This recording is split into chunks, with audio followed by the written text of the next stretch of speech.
এই মধু, বাগানের মালিক যদি আয়ে আগে সালাম দিস। চুপ নেই। আচ্ছা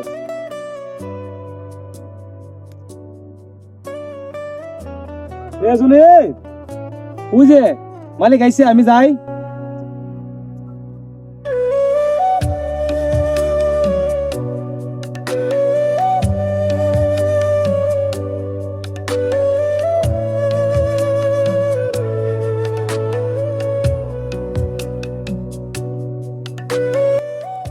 আমার বাগানের কোন শ্রমিক যদি কাজে ফাঁকি দেয় তো বুঝিস তোর কিন্তু চাকরি নাই।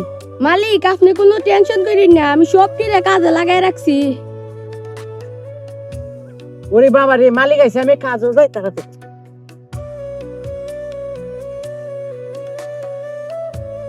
এই বেটা, কাজ কাম ফেলাই তুই এখানে বইরিছস, দৌড় দে কামে যা। মালিক এখন তো দুপুরে লাঞ্চের টাইম, লাঞ্চের টাইম তো 1 ঘন্টা আসই, মাত্র কায়া উঠছি। খাওয়া দাওয়া তো শেষ হয়ে গেছে গা, আবার ধীরে ধীরে কি এর যা কামে যা। মালিক দুপুরে খাওয়ানোর টাইম তো 1 ঘন্টা আসই, মাত্র কায়া উঠছি। আরো তো 40 মিনিট বাকি আছে, 40 মিনিট পরে যাই আমি খামো।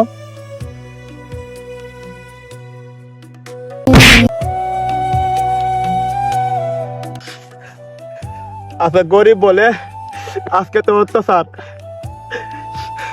আমার তো 1 ঘন্টা সময় আসিলই, আর যে 20 মিনিট বাকি আছে, তোমার মালিকের কামে চাপ দে। বুঝি না মালিক হইলে কি এত অহংকার বেড়ে দেবো গা। আল্লাহ একদিন আমার মালিক বানাই দেন। আমার আন্ডারে যতজন কামরা থাকবো, আমার আন্ডারে যতজন শ্রমিক থাকবো, সব তো আমি অনেক আদর করুক। কি মালিকের মতন আমি শ্রমিক রে অত্যাচার করতাম না। আল্লাহ কবে আমি একটি বাগানের মালিক হবো।